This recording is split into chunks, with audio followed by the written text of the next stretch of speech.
You can hear me okay from here? Yes? Even with if I move away, can you still hear me okay? Yes, it's okay? All right. So we'll see. We'll see how it goes. I normally like to move around a little bit. So let me start first by thanking my very wonderful and gracious hosts, Wendy Liu and Jay Myung, who have been very, I'm delighted to have been invited, and the work that they have done to make my visit so far wonderful. I really do appreciate all that has gone into it. And it is indeed a pleasure to be back in Hong Kong. I taught here for the university in 2013, and then I was here last year just very briefly to do a lecture at the Mediation Week activities. So I also am delighted to be on the program with Professor David Smith, and who will be speaking about ethics, because this is one of the other areas that I'm most interested in. So it's I look forward to his presentation as well. So my topic, as Wendy mentioned, is choosing suitable mediation tools and achieving results. And so to do so, I will do the following. I'm going to start with some foundational thoughts about how we think about mediation, because as will become clear, mediation has lots of different definitions for lots of different people. And I think it's very important to be grounded in what is it we're talking about, because you can't really think about what are those tools that you're using unless you're clear about what it is you're trying to achieve and your expectation in that mediation. And then we'll look at these common tools and interventions and what some of those results are from looking at those. So I'm going to start with a quote that I suspect many of you may be familiar with. This is a quote from Shakespeare, from Romeo and Juliet. What's in a name? That which we call a rose by any other name would smell as sweet. And I want to suggest to you that actually, I don't think this is necessarily true. I think that words matter. I think that what we call something matters, and being clear about what it is that we are offering. So I want to unpack and kind of look at what these different definitions of mediation are, and then move into what is it that the common one that we will use, or at least I will suggest to you what it is the one that I use and I think about in looking at this topic. So I started by saying, okay, well, let's look at what the definitions that are out there. And I did a simple Google search. And this is, actually, let me start by saying, where do we find out definitions? Well, we can look in a variety of ways. We can look at dictionaries, we can look at court rules, we can look at statutes. There are various standards of conduct for mediators.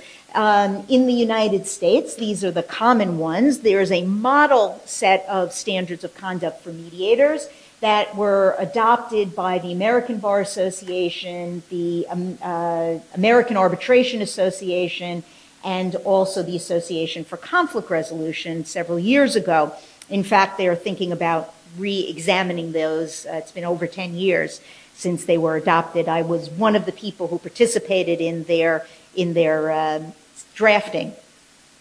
Rule 114 is actually a set of Minnesota standards, and then different organizations have standards. And we're going to look at some of the definitions from them in a moment. There also are definitions that come out of advisory ethics opinions, and also we can derive what definitions come if we look at grievances, things that are filed against mediators. Prior to joining the faculty at Mitchell-Hamlin Law School, I worked in the state of Florida running the ADR programs for the state court system. And one of the responsibilities I had, and where I got my love and interest for ethical issues, was that I was responsible for handling the grievances that were filed against mediators by people. And I think you can learn a lot about mediation interventions by looking at and reviewing what happens when people in those mediations take the time outside of that to put pen to paper and to write what they complain about, what they think is a problem. And finally, we see some definitional pieces that come out of court cases. So lots of different sources. But as I started to say, I started with just a simple Google search. And I said, okay, what happens if I just type in mediation? What's the definition that comes out? And here's what I got. Noun, mediation, plural noun, mediations. Okay, now so far not so bad. Intervention in a dispute in order to resolve it. Okay. Arbitration. Really? Now, in my mind, this is not the same word, and yet here it was the very first thing that came up. Now, I've been critical of the media because they often will conflate the two terms, but to me, they are extremely different. So, again, to be clear, what's arbitration? Well, arbitration is when there's somebody who is making the decision for the people. Mediation is just the opposite. So these are not synonyms. These actually are antonyms. And then, even more to my surprise, was the sentence that they chose to explain this word. The parties have sought mediation and it has failed. Really? This is how they're going to explain to people who don't know what mediation is? What mediation is. Okay, so I wasn't particularly pleased with this definition, so I went to search for some other ones. Dictionary.com, action in mediating between parties as to effect an agreement or reconciliation. All right, so that's a little bit closer to what I'm thinking about. What about in the legal community? Because so often we think about mediation in the context of law or as an alternative to a legal dispute. And here the focus was on international law. Interestingly enough, the friendly interference of one state in the controversy of nations. So that was a different twist on it. And then Merriam-Webster, which is a very common US dictionary place to look for something, added in this concept of it being a non-binding intervention between parties. And thankfully, they said, compare arbitration. I like this one much better. So interesting, though, this notion of it being non-binding is, in my way of thinking about mediation, in fact, when people have a meeting of the minds in a mediation and they reach an agreement, that's binding like a contract would be binding. So the concept that it is not binding is one that I hear very often, but also one that I don't necessarily subscribe to. Just a couple more that I want to share with you. Here are two from really seminal documents within the US notion of mediation. The first one comes from those model standards of conduct for mediators, which I talked about a few moments ago. A process in which an impartial third party facilitates communication and negotiation and promotes voluntary decision-making by the parties to the dispute. The Uniform Mediation Act is an interesting piece of, really it's legislation. In the United States, there is an organization which has developed uniform laws. So some of you may have heard of the Uniform Commercial Code, the UCC. That's a very, probably one of the most well-known of the things that the commissioners developed. Well, a few years back, they decided to develop a uniform mediation law that then the individual states in the United States could adopt. Now, the Mediation Act actually primarily is almost entirely a set of laws governing how confidentiality should be thought about in terms of the mediation. But it does start with a definition. And I think you would say that these definitions actually are quite similar to each other. I want to point out two interesting differences. The first is that the model standards of conduct include the fact that it's an impartial third party. That doesn't appear in the Uniform Mediation Act. So this notion of whether a mediator should be or needs to be impartial is one that actually creates a fair amount of debate.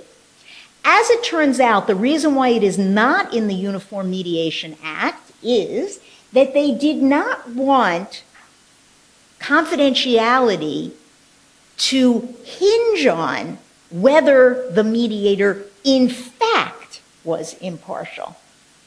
In other words, what happens if the mediator, for whatever reason, acts in a partial way? Would that render, if it was part of the definition, would it then render everything else non-existent? So they left it out.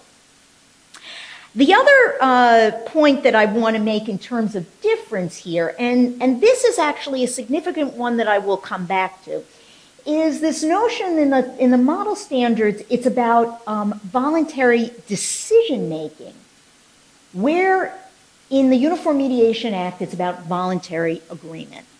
Now, that's a subtle difference, but it underscores the difference between the mediator being focused exclusively on or primarily on getting parties to the place of agreement versus the mediator being in a position where they are just assisting people in having conversation and making decisions in whatever way.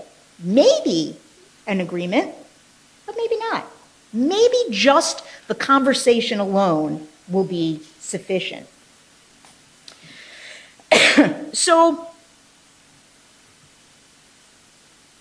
the point I want to make here is that each dispute resolution process has its own set of structures and logic and morality that attaches to it.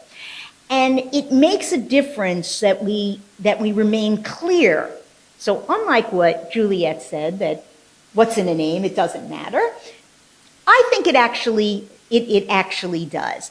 It can have legal implications as to what the expectations are, and it most certainly can have ethical implications, both in terms of public confusion, of what is it that they are signing up for, what is it that they are anticipating that they're going to achieve, and also in terms of the practice of law, or in the United States, we have issues around the unauthorized practice of law.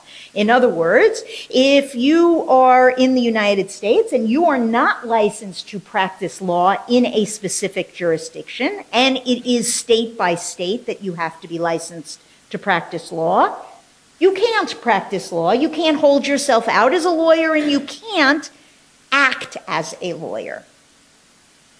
If in a mediation, somebody crosses over that line, they then could be in trouble in terms of that practice of law. And so staying within that definition, the appropriate definition of mediation actually is an important one. And then within mediation alone, these are just some of the different ways that people describe mediation. Judicial mediation, facilitative, transformative, evaluative, narrative, binding, they all are slightly different in what they are holding themselves out as offering. And different interventions may be appropriate in some of these types, which would be highly inappropriate in a different type on that. So, for me, the bottom line is, this is the definition that if I'm asked to describe mediation, what I would say. It involves a third person who's not involved in the dispute, no stake in the outcome, assisting the people who are in that dispute, assisting them to talk about their issues, their interests, their concerns, and foundationally, primarily, for me, the most important piece that defines mediation, and interestingly, didn't appear in any of those definitions that I showed you, was that it's based on this concept of self-determination. Now, some of them said it in slightly different ways, but none of them used those exact terminologies. It may result in agreement, and it may be confidential. So I want you to know that that's where I'm coming from with this, because I think it informs what I talk about next. So let's move on to tools and interventions. And I want to talk about 5 different kinds of tools that can be used in a mediation. Reflecting strategies, eliciting strategies, offering and telling strategies, meeting separately with the parties, which often is known as a caucus, and then rules for mediation. And I want to talk about each one in a bit more in depth. So when I talk about reflecting strategies, what I'm talking about are emotions and interests. The kinds of things, now these categories that I'm telling you about come from a research study that was done by the Maryland State Courts. And I've got a slide later on that will give you the exact site to it. And it was a wonderful study that I will talk a bit more about why it was so important, what they did.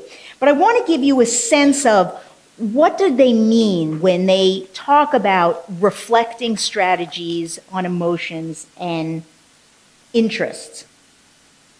So this is from the code book that they developed in terms of the people who were watching the mediations and coding the different interventions that were being done.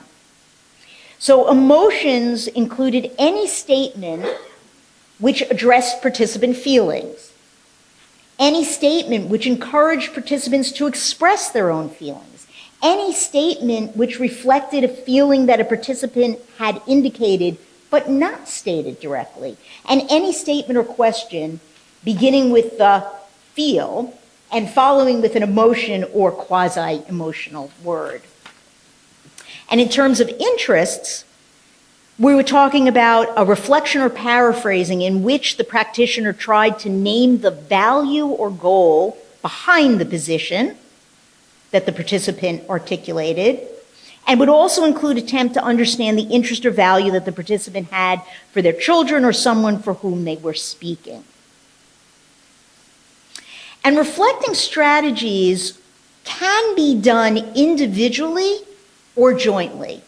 And in your mediation practice, you might think about when you are reflecting back to people. For example, at the beginning of mediation, this is a place where mediators tend to have very different styles. Some mediators will allow or have the people tell their story, and after the first person has spoken, reflect back what they've heard. Other mediators, and I myself am in this camp, like to hear from both people and then create sort of a joint reflection back. Somehow to take what they have shared and reflect what are those things that really highlight those areas where they are in agreement, and where are those things that they each have said things that may or may not be in agreement with each other. So that's why I'm saying this can be individual reflections or a reflection that kind of recognizes what both people have put forward. The next set of strategies are eliciting strategies. And these were a combination of things having to do with questioning. Open-ended questions, closed questions, summarizing solutions that had been offered, asking people to suggest different kinds of solution. So let me give you some examples of the kinds of things that the coders were looking for. Questions which attempt to get participants to talk about their perspective on the situation, generally in terms open-ended. Or to get beyond the surface, questions to get beyond the surface position to an underlying goal or value, including hypothetical questions about things occurring differently in the past. Closed questions that they coded for were questions to which yes or no could be answered. Questions that attempted to determine who was or should be responsible for something that occurred in the past. You'll notice, though, that eliciting strategies also include summarization. For example, summary of specific legal or technical facts in the case, which include two facts and quantitative information. And then asking how solutions might work for them. Were eliciting kinds of strategies. The next set were offering or telling strategies. And these include things that the mediator did that offered an opinion, that advocated for the mediator's own solution, or offered a legal analysis. And these included things that the practitioner may have done where they talked about their own personal experience or previous ADR experience as they related to the situation, or where they expressed their opinion about the process or the way they would describe the process, or where they provided personal information about themselves or answered a personal question a participant asked of them in a way which provided information. Anything that provided their opinion. Any statement in which they brought up a piece of information they got from before the mediation, either from the intake file, the court file, previous conversations, indication that they were bringing it from one of those places, where they expressed opinion about potential solution, expressed opinion about what the group had said with some degree of certainty or conclusion, where they explained their analysis of the dynamics of the relationship, where they finished a sentence for the participant, or where they praised both participants' behavior in ADR. I want you to think about those particular strategies and think for yourself, which are those things that you do within the mediation? How many of them are ways that you operate within? It also included these things where you would advocate, so where you support a for or agreement with someone's ideas, advocate for one participant's position or ideas, praising one of them, criticizing one of them, or framing the topic in terms of how one of them viewed the situation.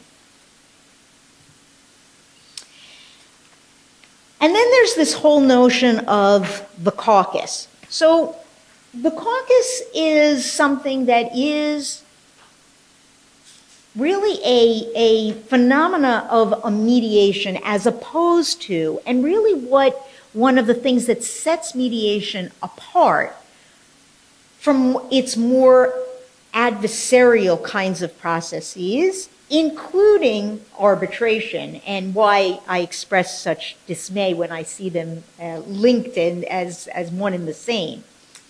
Because the caucus is only appropriate where you don't have a decision maker, right? Because our very notion of fairness requires that if someone is going to share information with a decision maker, the other person needs to be able to hear that information that's shared.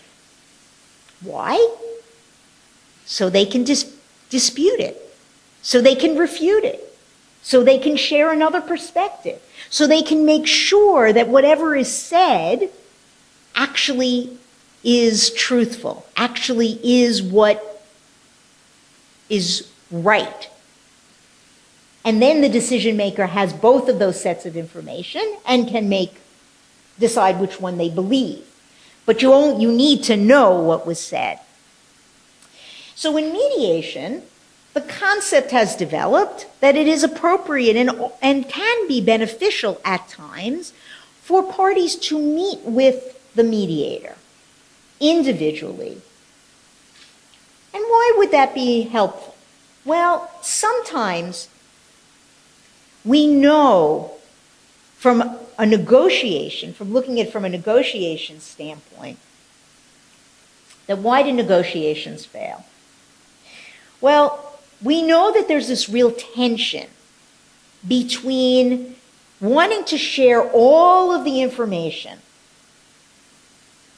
and also being afraid that if we share all of the information, the other person will take advantage of us, that they won't equally share. And so we have this tension between creating value, expanding options, kind of increasing the amount of information that's available to everybody, and claiming that value and saying, no, this is my share of it. And if you have somebody who is claiming the value before sharing, they are going to win. And so we become defensive and we say, oh, well, it might be better in the long run. We might get to this better outcome for everyone if we all shared our information, but I don't know that I can trust them.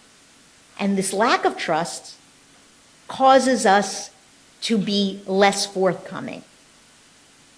One of the values that mediation brings is that you can share with the mediator, and the other side can share with the mediator, and you don't necessarily have to worry that you're going to be at a loss. It provides for a way to have information sharing that is going to allow everyone to be protected and yet that information to come out. And the easiest way for that to happen is in the context of a caucus, where in that individual session, you can be completely open with the mediator and share. And the other side can as well. Now, I want to point out, though, that this is really only true if the mediator is not a decision maker. Because if the mediator is a decision maker, what will you do?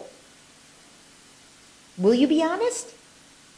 Will you share all of the concerns you have, the doubts in your position? Will you show the mediator what you really think? Well, maybe not.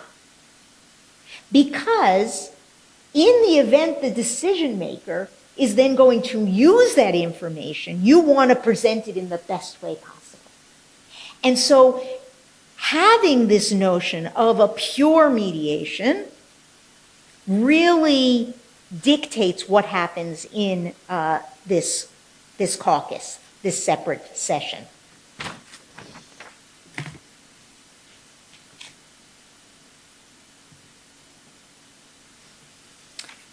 Go forward? Okay. So one of the other things that can happen in caucus is that you can explore options and do it out of the earshot of the other person. That's a real benefit. Mediators also sometimes find, when they are in that mediation, that someone may be not realizing, one of the parties, that they're insulting the other person, or they're saying stuff in a way that is not actually going to help to move things forward. And they might be able to talk to that person. Another possibility for use of caucus is if you have someone who highly emotional or is member of a team, and it would be valuable for them to have some time outside of the mediation. Some of you may be familiar with Bill Urey's books of Getting Past No. getting to yes, well, getting past no. And he talks about going to the balcony. Well, what's going to the balcony means? It means that you take yourself out of the heat of the moment and you give yourself some space. Caucus provides that opportunity as well. So there are some very good possibilities for how this can be used within reason, and we will come to that in a moment. And lastly, I want to explore these interventions that actually have to do with the rules for mediation. And when I say rules, I mean both sort of the formal kinds of rules that there are that are adopted in statute or court rules or administrative orders or formally with a program, but also the common practices that we have that are sort of our way of thinking about what it is that we propose and we hold out as what the expectations of what we're going to do within the mediation. And within these rules, I want to give you some examples. The first one has to do with the referral. In other words, how do people get into your mediations? Are they volunteers? Have they voluntarily opted to want to go to this mediation, or have they been directed into this mediation? Are they mandated into it? Now that, again, can come versus a program that has a rule that you can't progress in a certain way. You can't file a claim in court unless you first go to mediation. It may be that it is the expectation that you're going to do that. But that is a significant issue. When mediation was first becoming institutionalized in the mid to late 80s, there was a strong debate as to whether it was ever appropriate for mediation to be mandated, because the early definitions of mediation all started with a voluntary process in which people decide that they want to speak with each other with the assistance of someone else. And the advent of court-connected mediation created a new environment in which the courts could send people, direct people, judges could tell people, you can't get to me to make a decision unless you first go to mediation. We're going to look at whether this is a good thing or a bad thing. The second set of rules that I wanted to talk with you about are, what are the expectations in terms of attendance and participation? In other words, who has to be present at the mediation? If parties are represented by an attorney, does the attorney have to show up at the mediation? If the attorney has to show up, does the party have to show up to the mediation? Who has to sit in the room? Who has to look at the other person? And there are many different procedures around the world to answer this question that are very different, that come to different conclusions. Some say that if there's an attorney that is representing a party, that they are required to attend. With the theory being that if they are representing that person, then they need to be able to give that person that full measure of advice. There are other programs which say, whether you're represented by an attorney or not, the attorney shouldn't be present, because the attorneys are going to change the dynamic of what happens.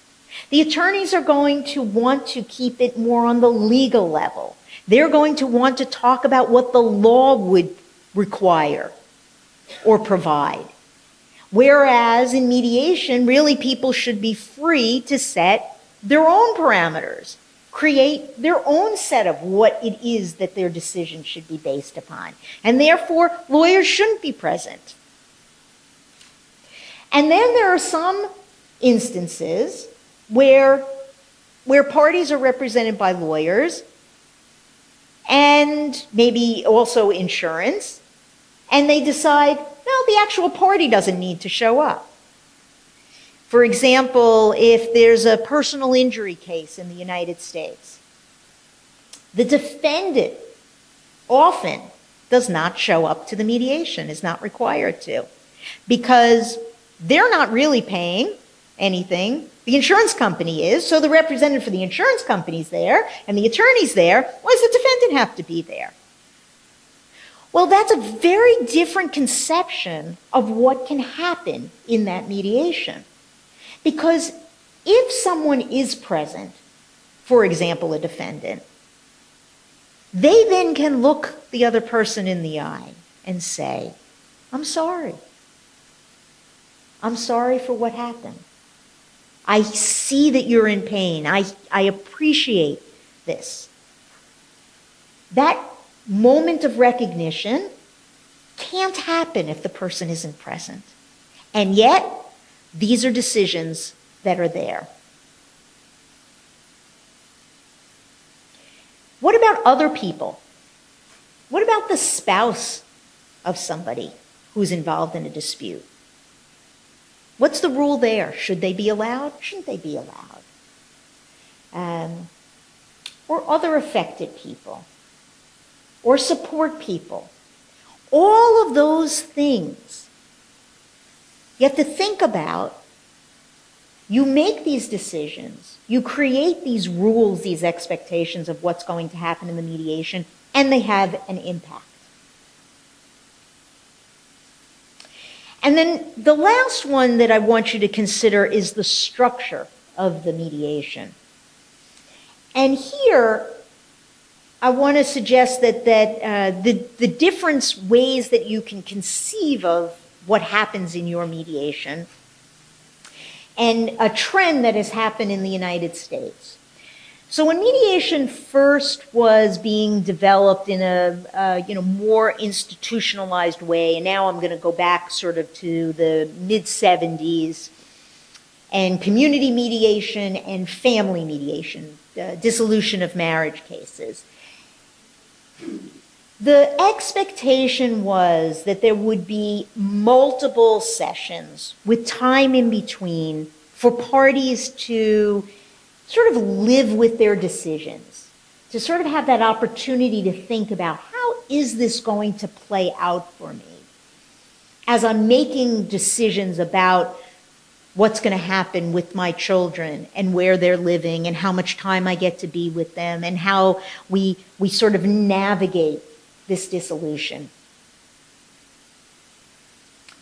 And then over time, as the courts became more involved with the mediations, there tended to be, both timing-wise, they would take place closer to where the trial was,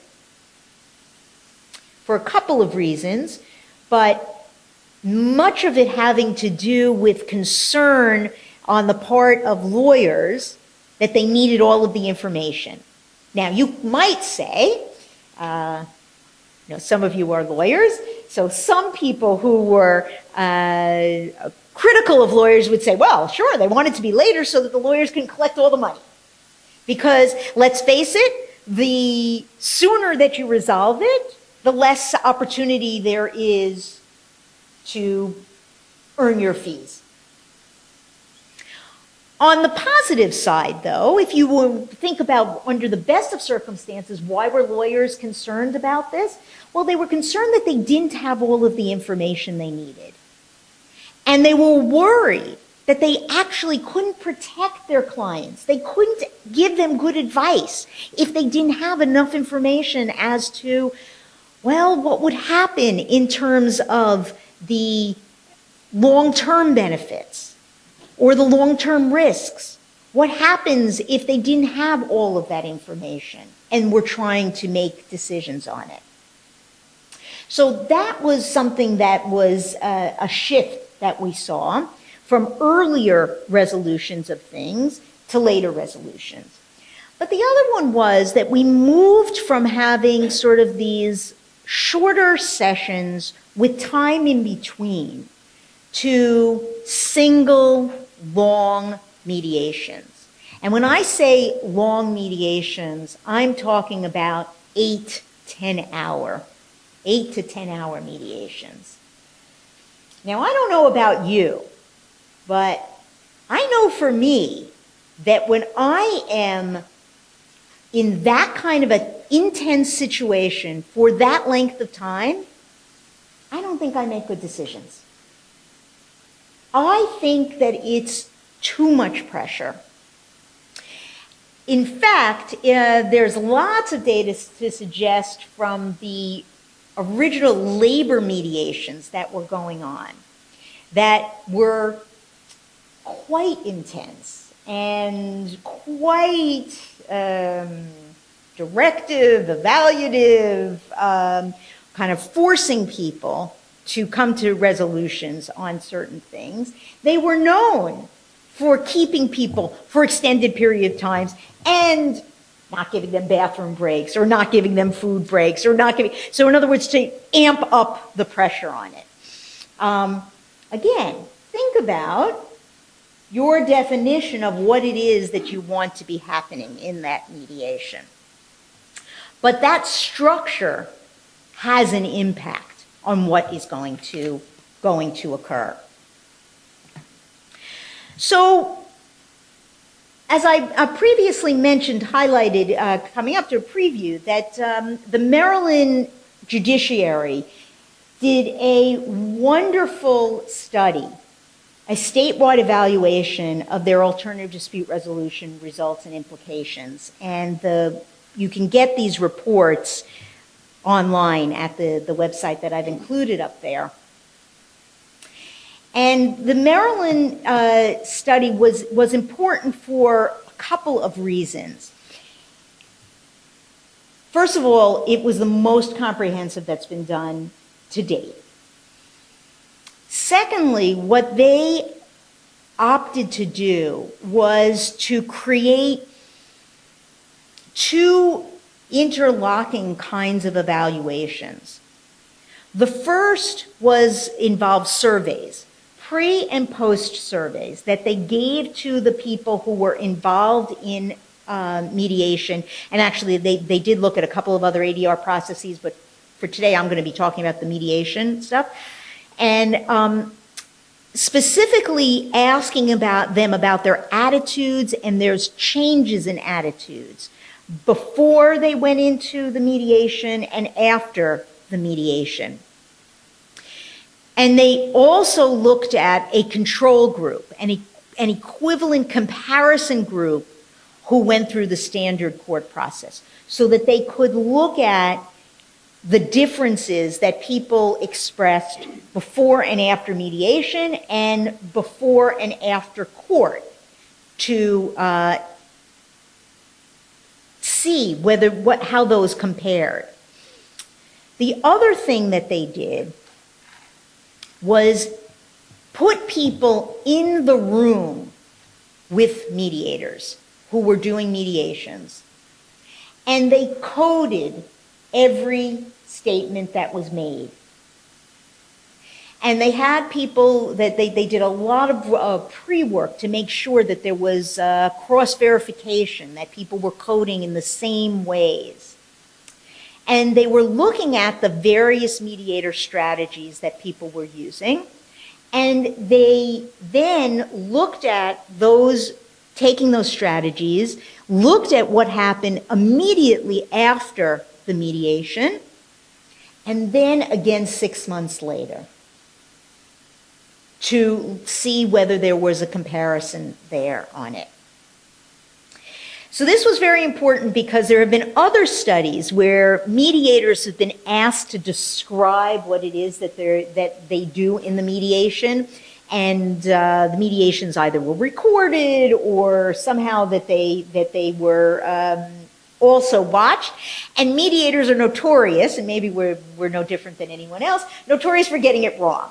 In other words, we all think as mediators we're way more facilitative than we actually are, that we're way more engaging with the people, that we do all kinds of, we see ourselves in a much better light than actually we are. And so it was really significant that they weren't relying on what people said they did, but actually what they actually did. So they didn't ask people, what is your philosophy of mediation? They didn't ask people to define how they think about mediation. They said it doesn't matter.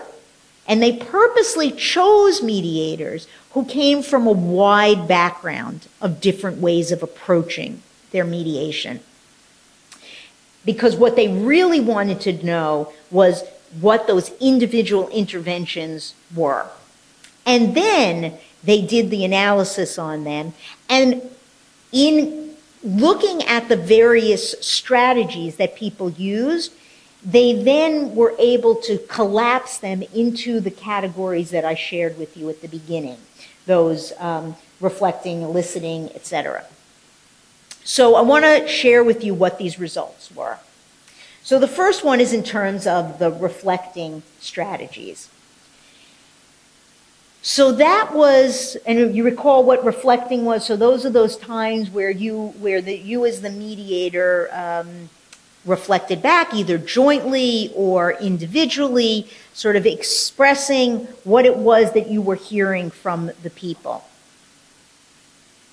And this was positively correlated with participants reporting that the other person took responsibility and apologized. Also positively correlated with increase in their own self-efficacy, how they felt, and an increase from before to after that the court cared. Interestingly, even though they weren't in a court, they never saw the judge, they felt that going to this process helped them to feel like that the court cared about it. But more importantly, I think are those first two. This notion that they had a better sense of both themselves and the other person, a better sense of how the other person was taking that responsibility. Just merely by the mediator doing reflection. So let's look at eliciting. So this one, when eliciting, so asking questions, summarizing, remember how I described eliciting, was positively associated with reaching an agreement.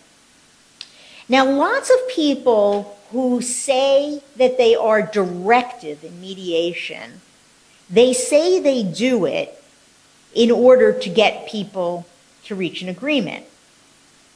But notice here, the eliciting strategy actually is positively associated with it.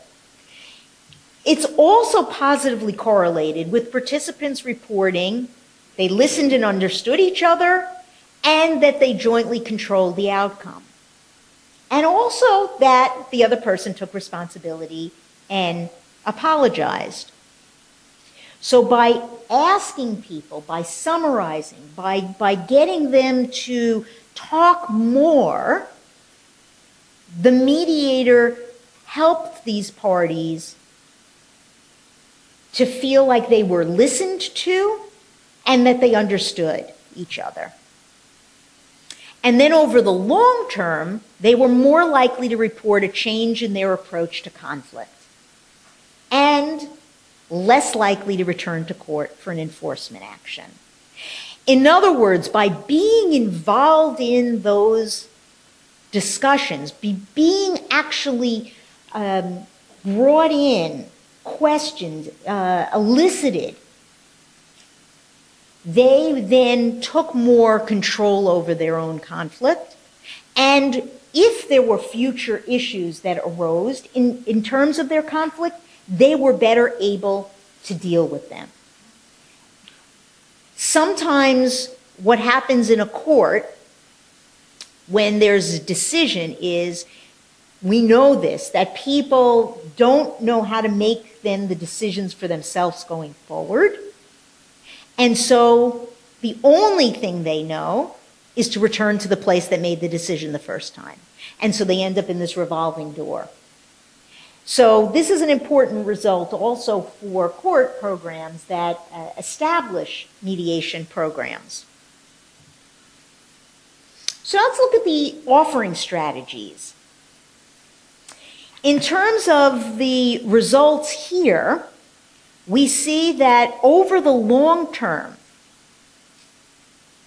the more that the mediator used offering strategies, so those strategies in which they were giving their opinion or talking about how they saw things or suggesting a way to resolve, all of those list of things that I described earlier, the more that those kind of strategies were employed, the less that participants report over the long term that the outcome worked for them.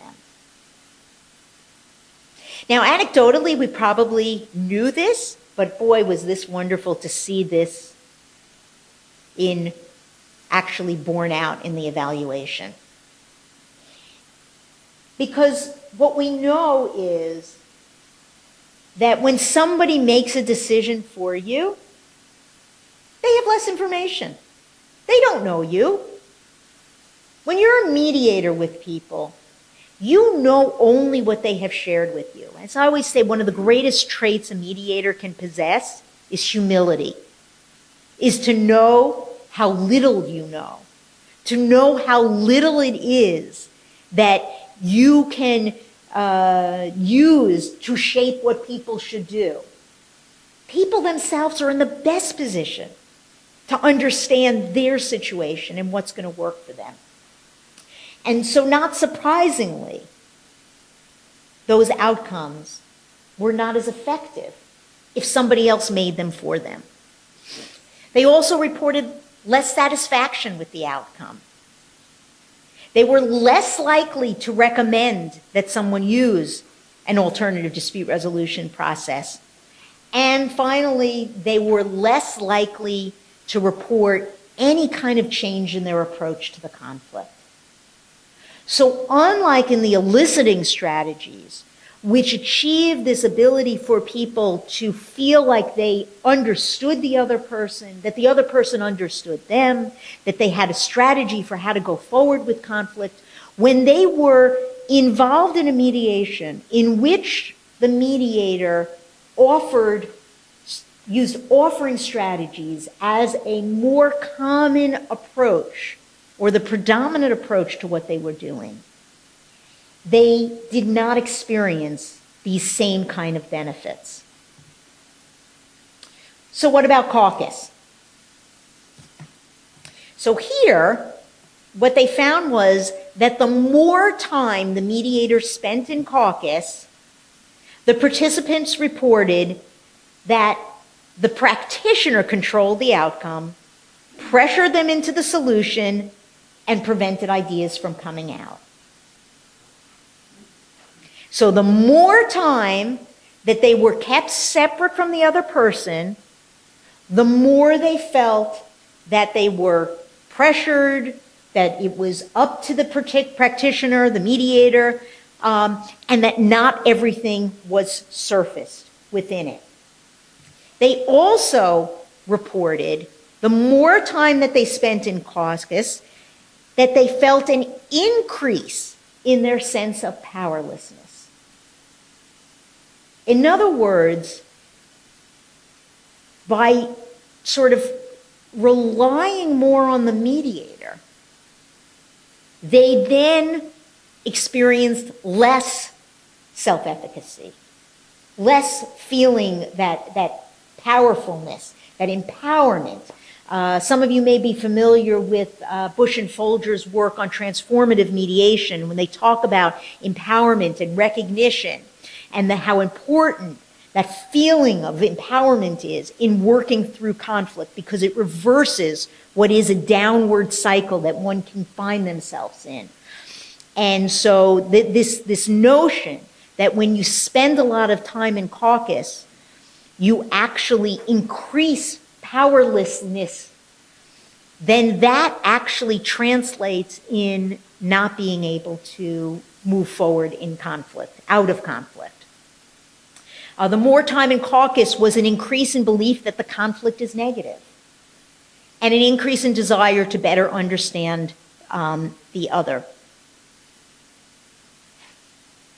So they wanted to understand the other, but because they weren't together, they actually weren't getting that opportunity to understand the other. And then over the long term, the more time that they spent individually, the more likely the case was to return for court enforcement, and the less likely that they will report consideration of the other person, the self-efficacy, and the court cares.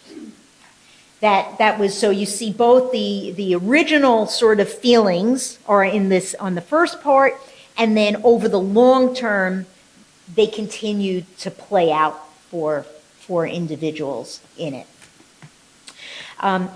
This was particularly important in the United States because there has been a trend to spend more and more time in caucus. There are many mediators now who immediately, upon starting a mediation, will keep people separate.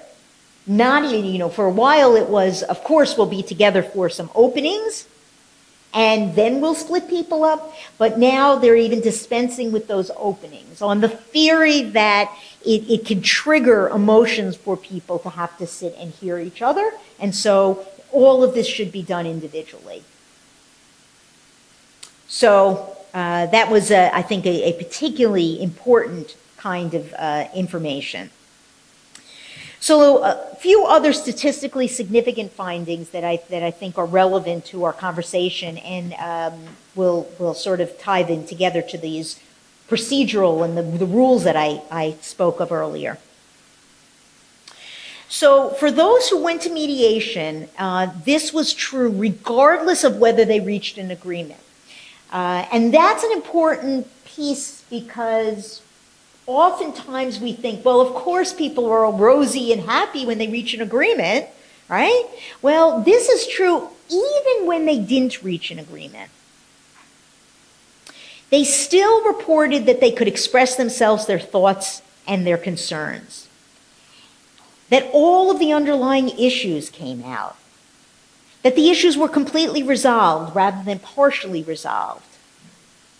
That they acknowledged responsibility for the situation. They increased their rating of level of responsibility for the situation from before to after. So this means that when they asked them in their pre-mediation survey, before they went into the mediation, so what do you think? How much of this do you think you're responsible for being here?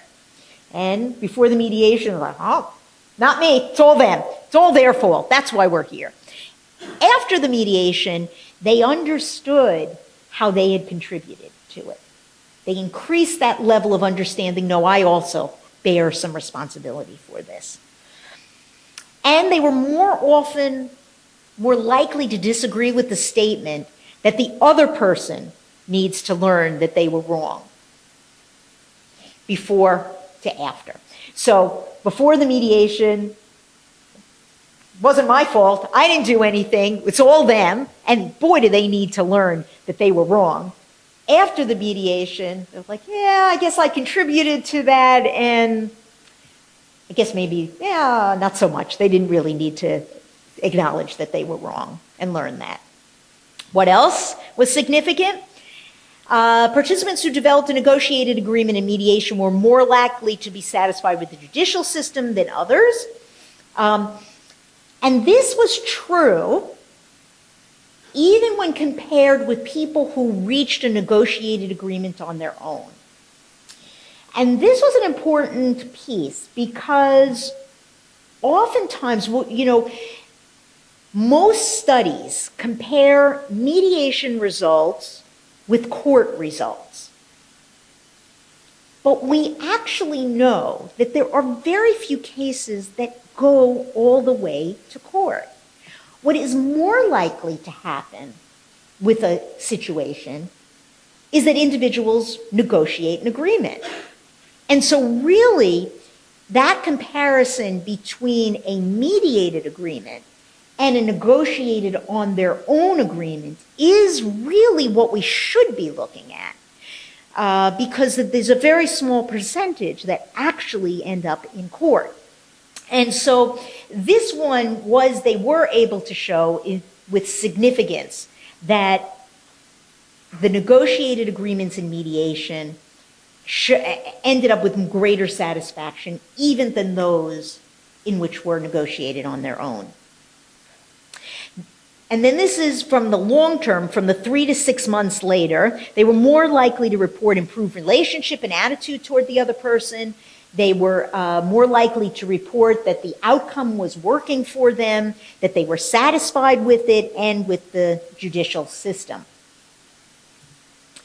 So I think that this has relevance for us, these particular findings, in terms with those rules, those mediation rules. So now these are not mediator interventions, although I do think that how we as mediators sort of implement and develop these rules, it's why I think it belongs in this discussion of mediator interventions.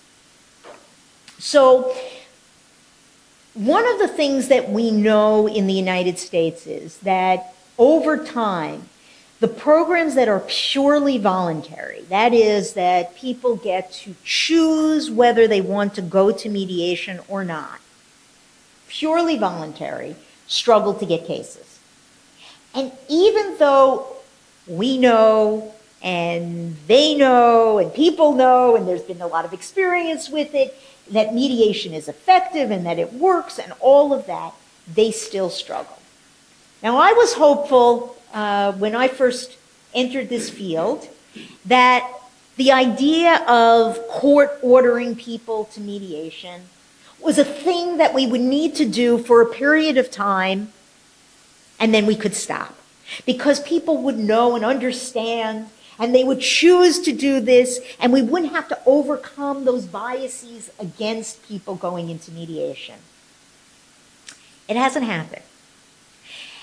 And that's unfortunate. But I do think that these results give some credence and some support for the notion that directing people, mandating, strongly suggesting, encouraging people to go to mediation actually is a good thing. Because despite the fact that they don't opt to do it on their own, what this research tells us is that it's highly beneficial to them in terms of how they see themselves, how they see the other person, how they see conflict, how they see their dispute. And so I think that it does give a little bit of support, maybe even more than a little bit of support for the notion that it's okay to send people, to direct people. I say that with the following caveat, though, and that is that what happens in that mediation must truly be mediation, though. Because if people are directed into that mediation, and what happens in that mediation is that the strategies that the mediator employs are ones of directing and advising and telling people what they have to do, then those results will not be the good ones. And so one needs to ensure that the mediation programs and the mediations that happen remain pure in terms of that commitment to self-determination and party participation. So the other piece of it that I mentioned to you were, so how do people get in? And then I also mentioned that who participates and how people participate in those mediation. And I think this research strongly suggests that parties need to be there, the actual people, the people who had the conflict. That in order to achieve the results of these kinds of positive outcomes, that the real people need to be in the room. Now, it doesn't say much about whether lawyers need to be there or not, but I do think to the extent that lawyers are dictating that the process look more legal or appear more legal, or that they invite the mediator to provide a legal analysis of what happens, that then undermines what can be the benefits coming out in terms of those interventions. And I also think that the research strongly suggests that people need time in mediation, and that one can't sort of force or rush a process in order for people to experience that ability to understand, to be heard. And so those strategies of eliciting, those strategies of reflecting, are not ones that can be done quickly. And that as a mediator, we need to recognize and build in the time that people need to do what it is. I want to make one other observation in terms of this notion that there's support for this directing people in, or strongly encouraging or even mandating people into mediation. That one needs to appreciate that there's a tension that has to be managed. That an increase in institutionalization can put pressure on mediation. That mediation at its core is a flexible process. And that as we increase sort of the institutionalization, we sometimes can put pressure on this flexible process to become more rigid. And so we constantly have to be monitoring and not undermining that creativity that is so important, and that voluntariness that has to be embedded with what goes on within the mediation. And so to sort of, I spoke at the beginning of that tension between value creation and value claiming, and there's also this tension that we have to manage between the institutionalization and sort of creating the umbrella or envelope by which mediation takes place, but are doing it in such a way that allows for that creativity and flexibility to continue. And so what are these implications? I think we can say that mediation is effective as an intervention, and that's true not only because it isn't court, but it's true of its own accord, that mediation has value, and has value that can be delivered to people. I think this research really highlights what many of us knew intuitively, that supportive facilitative versus directive evaluative mediation interventions. And that is that these supportive facilitative interventions, which really were at the core of what mediation was about, make a difference. And that the more that mediation slips into the more directive, more evaluative, the more that first definition I showed to you that suggests that mediation and arbitration are one, is a problem. And that it doesn't yield what can be those good results that we know can come out of it. Whoops, went the wrong way. I think it underscores that the overuse of caucus is a problem. It's not to say that there isn't a benefit to caucus. There's nothing in the research that suggests that one should never caucus. I think that there's value that can be had in caucus. But what one needs to be careful about, and what I think that the research highlights, is that an overuse of caucus, a use that goes beyond what the joint, or instead of a joint session, that's problematic. And that causes results that doesn't yield to the benefit of people. The length of time for mediation, we need to make sure that people understand this. And I think that it has lessons in terms of training and qualifications. I think we need to think about who is best suited to do this work. What does it mean in terms of what we look for in our mediators? What does it mean in terms of who we hire for our mediators? And what about training? What do we need to suggest to people in terms of the training?